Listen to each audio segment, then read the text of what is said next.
Halo, belakangan ini saya diminta teman-teman untuk menceritakan hasil pemilihan umum di Los Angeles dan diaspora secara global di seluruh dunia.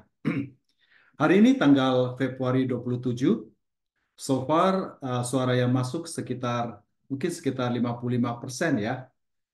Katanya so far yang jadi pemenang pertama yaitu 02 Pak Prabowo 60%. Sedangkan Pak Ganjar dan Amin dan Anies mereka bagi dua, 20%, 20%, kurang lebih gitu ya. Nah, berapa jumlah suara untuk diaspora seluruh dunia? Ya, menurut data dari pemerintah, ada 1.750.474 suara. 1.750.474 suara. Tapi uh, berhubung masyarakat di luar negeri ini kan banyak pindah-pindah ya.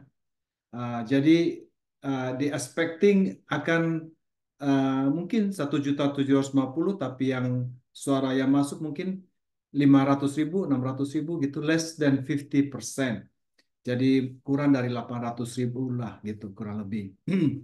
Contohnya saya ya, saya dapat dua suara by mail.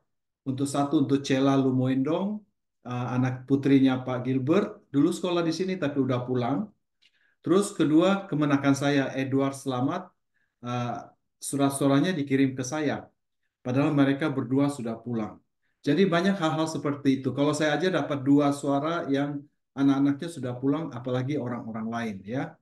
Jadi saya tentu return kirim balik surat suara itu. Saya bilang orangnya sudah pulang ke Indonesia. Nah, apa yang menjadi tren daripada ini? Siapa yang menang ya? Jadi seperti biasa ya, USA, Australia, Eropa tentu memilih Ganjar ya. Kanada juga memilih Ganjar ya. Ganjarnya menang di negara-negara ini ya, negara-negara USA, Kanada, Eropa, Australia itu Ganjarnya menang ya.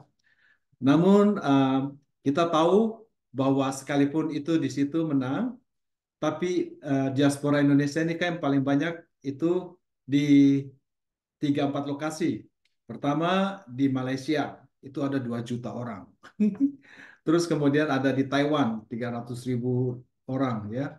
Ada juga di Hong Kong, ada juga di Singapura, itu banyak ya. Jadi uh, dan ternyata ya, walaupun uh, Ganjar menang di USA, Kanada, Eropa, itu karena ada Ganjar dan Mahfud, ada WA-nya. Ada teman saya namanya Lia yang koordinator itu dengan macam-macam state. Mereka bikin apa deklarasi Ganjar. Kalau di LA ada Utomo, ada Sandi, ya, ada ada Teddy dari PDIP. Mereka kan, eh, tapi tetap kalah, tetap kalah karena dari segi jumlah suara yang di Pak Prabowo ini ternyata ini banyak menang, terutama di Malaysia. Ya, saya contohnya aja ya, di Johor ada 4.077 suara, Kinabalu 19.966 suara, Kuala Lumpur 8.319 suara, Kuching 17.000 suara, Penang 16.898 suara, Sabah 35.774 suara. Kurang lebih yang masuk dari suara di Malaysia aja 94.000 semuanya ke Pak Prabowo ya. Nah, itu terus juga yang kita harus perhitungkan juga di Taiwan 44.626 suara. 44.626 suara ke Pak Prabowo. Singapura 18.567 suara. Dan Hong Kong nih ya banyak PMI pekerja migran di situ itu menyumbang 54.451 suara. Jadi di negara-negara ini Prabowo menang ya.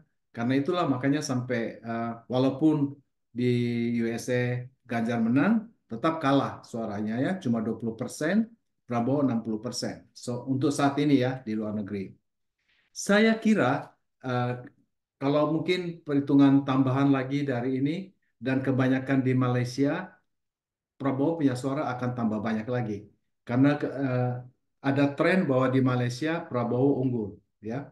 Prabowo unggul mungkin juga karena begini. Saya tahu ada si Abraham itu yang dari Golkar, dia sengaja pergi ke 7 jam ke Kinabalu, terus masuk ke desa apa gitu, ketemu sama orang-orang Indonesia di sana. Jadi ada faktor-faktor seperti itu, bukan melulu dari Gerindra, tapi dari sumbangan dari Golkar atau dari apa semua yang pergi ke sana. Nah, yang menarik di daerah ini di Timur Tengah ya, di Jeddah itu nomor satu Pak Anies ya.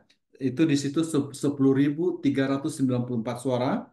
Di Kairo, Mesir, itu Pak Anies nomor satu 6.996 suara. Jadi tampaknya di daerah-daerah Timur Tengah ini PKS kuat di sana ya dan menyumbang untuk Pak Anies. Nah, tapi ada yang satu menarik. Dia agak di Timur Tengah, tapi memilih Prabowo, yaitu Dubai. Ya, Dubai memilih Prabowo ya. Terus kemudian yang menarik juga Timor Leste. Di Timor Leste Prabowo menang. Barangkali ini Timor Leste ini, hmm, Timor Leste ini berarti kan orang-orang dari Timor-Timor yang memihak ke Indonesia, ya. Jadi karena Prabowo pernah berperang di Timor Leste, jadi cukup populer di sana, jadi populer Prabowo menang di situ, ya. Itu yang kurang lebih yang saya bisa uh, apa. Nah, yang sekarang saya mau karena saya dari IDN LA, saya mau bicarakan mengenai IDN LA dulu nih, ya. Nah, seberapa besar perbedaannya ya? Nah, yang paling besar tentu suaranya di kita di sebenarnya kayaknya ada 14.000 suara. Tapi yang masuk cuma sekitar 4.000, 3.700 kali ya. Nah, ini saya bacakan ya, yang pemenang daripada 03 jumlahnya 2.102 suara. Saya bicara di LA dulu ini ya. Jadi yang memilih Pak Ganjar 2.102 suara, yang memilih Pak Prabowo 1.295 suara. Terus yang memilih paling Anies yaitu 404 suara. Banyak dari PKS ya. Nah, dari yang di LA ini, eh, caleg-caleg yang populer ya. Tentu dari PAN itu full kayaknya untuk kuya-kuya ya. Eh, saya dapat informasi dari teman saya, Ibu Dewi Kartika yang adalah Ketua PPLN di Taiwan, bahwa suara banyak memilih Uya-Kuya dan tentu presidennya Prabowo ya, karena di eh, PAN termasuk di kelompoknya Pak Prabowo, tapi calegnya adalah mereka tidak pilih Gerindra, mereka pilih PAN yaitu Uya-Kuya. Karena Uya Kuya populer, karena dia punya apa broadcasting, juga dia ada bikin satu program yaitu membantu orang Indonesia waktu itu bagaimana menjadi mediasi antara masyarakat PMI di situ dengan langsung Menteri Perdagangan dan langsung terjawab ya. Jadi itu membuat dia jadi populer dan saya dengar uh, jadi caleg untuk diaspora kita ini saya rasa Uya Kuya akan masuk dari PAN ya, akan dari PAN Uya Kuya kayaknya. Sedangkan dari Golkar saya dengar 75.000 suara sudah masuk ke uh, Abraham. Nah, menarik juga karena Abraham ini, karena saya tidak pernah lihat ada kelompok Golkar di LA. Tapi ternyata waktu pemilihan ini ada 228 suara orang yang pilih Golkar. Uh, saya rasa juga di antara Golkar itu ada anak-anak muda AMPI dari Permias. Uh, jadi Abraham mungkin di situ terpilihnya ya. Kemudian saya lihat dari PKS kemungkinan besar yang akan menjadi kita punya caleg diaspora ini yaitu Pak Hidayat Nur Wahid.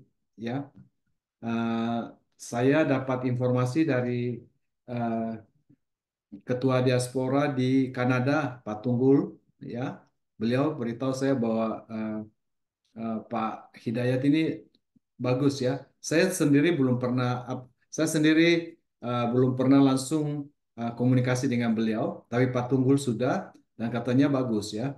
Jadi kemungkinan dari PKS ini Pak Hidayat nih ya. Yang lain saya belum tahu, belum kedengaran. Nah, terus kemudian kita mau bahas partai-partai pemenang yang ada di LA. Siapa yang paling kuat nih? Ya, yang pertama tentu PDIP lah ya, karena Ganjar cuma satu suaranya kayaknya PDIP ini. Suaranya 1.516 suara. 1.516 suara. Itu nomor satu paling besar. Kedua, kamu duga enggak siapa yang nomor dua? Bukan Gerindra, tapi PSI. 730 suara dari PSI. Saya agak surprise karena PSI tidak bergerak sama sekali nih. Saya tidak mendengar ada ketuanya tidak bergerak, si Arke tidak bergerak. Saya tidak dengar ada bagaimana kecuali pada waktu deklarasi Gerindra saya ada lihat Raul, ketua PSI yang sekarang ada datang. Nah, tapi ternyata dapat 730 suara loh, nomor dua ya. Nomor dua. Nomor tiga, eh, PAN. PAN pasti karena ada si Mira, Mira yang pegang PAN di sini di LA. Dia eh, ada putranya Kuya Uya Kuya dua ya di sini, putra dan putrinya. Eh, si siapa? Eh, ya, jadi eh, PAN 272 suara. Saya kira PAN semuanya pasti untuk Kuya Kuya. Nomor 4 yaitu Golkar 228 suara, kurang lebih gitu ya.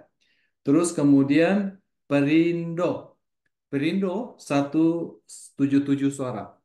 Jadi saya duga Perindo dengan PAN dengan Golkar ini Perindo dengan PDIP ya. Jadi tampaknya orang yang mau pilih Ganjar tapi mangkal dengan PDIP masuk ke Perindo. Itu 177 suara di LA ya. Nah, yang ke-6 surprisingly Gerindra. Walaupun Prabowo secara ini global ini menang, tapi di LA cuma 175 suara Gerindra ya. Jadi 175 suara lumayan ya. Jadi itulah kurang lebih komposisi daripada apa yang terjadi di LA. Again, saya mau cerita bahwa caleg daripada diaspora ini beda. Yang caleg luar negeri ini beda dengan caleg yang di dalam negeri. Kenapa? Karena kalau dalam negeri kurang lebih aspirasinya kurang lebih sama. Jadi kalau calegnya terpilih mau ditaruh di komisi apa aja terserah dari partainya. Tapi yang luar negeri ini berbeda. Kita mempunyai permintaan, kita mempunyai kebutuhan yang berbeda. Jadi maksud saya kalau caleg-caleg kita yang 7 orang terpilih ini, kalau bisa semuanya masuk komisi 2, ya, komisi yang menangani luar negeri. Jadi bisa fokus pada kita gitu loh, kalau bisa, ya. Nah, ya, moga-moga aspirasi ini diterima. Juga tidak kalah pentingnya bahwa kita luar negeri ini apa? Dia gabung dengan Jakarta Selatan dan Jakarta Pusat. Jadi tentu kita mau tahu berapa suara daripada Jakarta Pusat, ya. Jadi Jakarta Pusat ada 510.000 suara, sedangkan Jakarta Selatan 1.030.000 suara. Jadi tampaknya luar negeri ini saat ini, karena kita punya total sekitar saat ini 470.000, tampaknya kita tuh mirip-mirip dengan Jakarta Pusat. Jumlah pemilih seluruh suara dari luar negeri ini 470.000, kalau Jakarta Pusat 510.000. Jadi agak mirip. Jakarta Selatan lebih banyak daripada kita berdua, yaitu 1.030.000. Jadi kurang lebih kalau digabung ini semuanya kurang lebih untuk saat ini ya 2 juta suara. Ya 2 juta suara dianggap 7 kursi gitu loh. Ya kurang lebih itu yang saya bisa cerita sedikit apa yang terjadi di uh, pemilu di LA dan sekilas uh, dengan apa suara untuk diaspora dari diaspora uh, Indonesia di seluruh dunia. Terima kasih. Bye.